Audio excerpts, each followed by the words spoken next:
আসসালামু আলাইকুম। আজকে আরেকটা ভিডিও নিয়ে হাজির হলাম। সেটা হচ্ছে সিলভার কাপ মাছ দিয়ে টমেটো দিয়ে শুকনো ভুনা।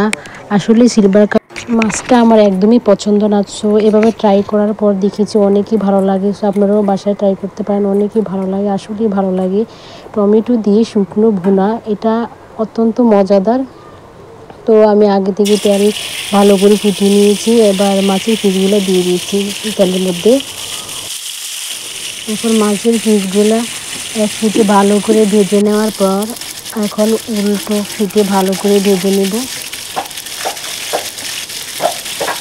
আস্তে আস্তে উল্টে দিতে হবে, না হলে ভেঙে যাবে।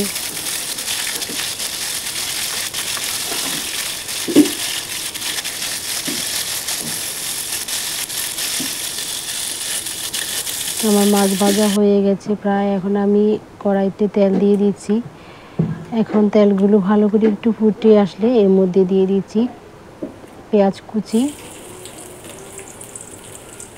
পেঁয়াজ কুচি দেওয়ার পর পেঁয়াজ কুচিগুলো ভালো করে ভেজে নেবেন বাদামি কালার হওয়া পর্যন্ত, কারণ বাদামি কালার হলে পেঁয়াজগুলো খেতে অনেক ভালো লাগে আর একটা ঘ্রাণও আসে তরকারি থেকে। তো এখানে দিয়ে দিচ্ছি আদা রসুন বাটা। এখন আদা রসুন বাটা কাঁচা গন্ধ যাওয়া পর্যন্ত ভালো করে ভেজে নেব। আর দিয়ে দিচ্ছি এর মধ্যে হলুদ, আর দিয়ে দিচ্ছি মরিচের গুঁড়া। হালকা একটু ভেজে নেওয়ার পর দিয়ে দিচ্ছি টমেটো কুচি, আর দিয়ে দিচ্ছি কাঁচামরিচ আগে থেকে কেটে রাখা হয়েছে আমার। আর এখন দিয়ে দিব স্বাদ মতো লবণ। আপনারা এখানে লবণ অ্যাড করবেন আপনাদের স্বাদ অনুযায়ী, যে পরিমাণে খান আপনি। আমি দিয়ে দিচ্ছি লবণ। এর মধ্যে দিয়ে দিচ্ছি কিছু পরিমাণে পানি, হালকা পানি দিয়ে দিবেন জাস্ট টমেটোগুলা একটু সিদ্ধ হওয়ার জন্য। একটু সিদ্ধ হয়ে গেলে আপনার টমেটোগুলোকে ভালো করে কুচুন দিয়ে একদম মিশিয়ে নিতে পারেন। তো যারা যেভাবে খায়, অনেকে আস্ত করে রাখে, আমি আস্ত করে রাখি না, কারণ আমার ভালো লাগে না।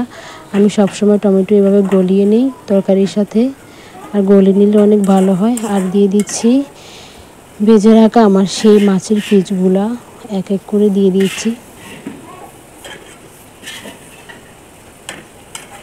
এখন মাছের পিসগুলো উল্টিয়ে ভালো করে মিশিয়ে নেব।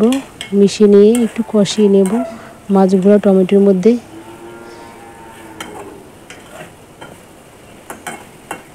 মাছগুলো টমেটোর মধ্যে কষানো হয়ে গেলে এর মধ্যে দিয়ে দিয়েছি পরিমাণ মতো পানি।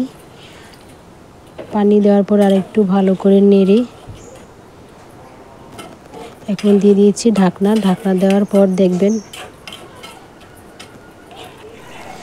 দেখুন ঢাকনা সরিয়ে আমি চলে আসলাম জাস্ট 5 মিনিট পর আমার তরকারিটা রান্না হয়ে গেছে। দেখুন কি সুন্দর।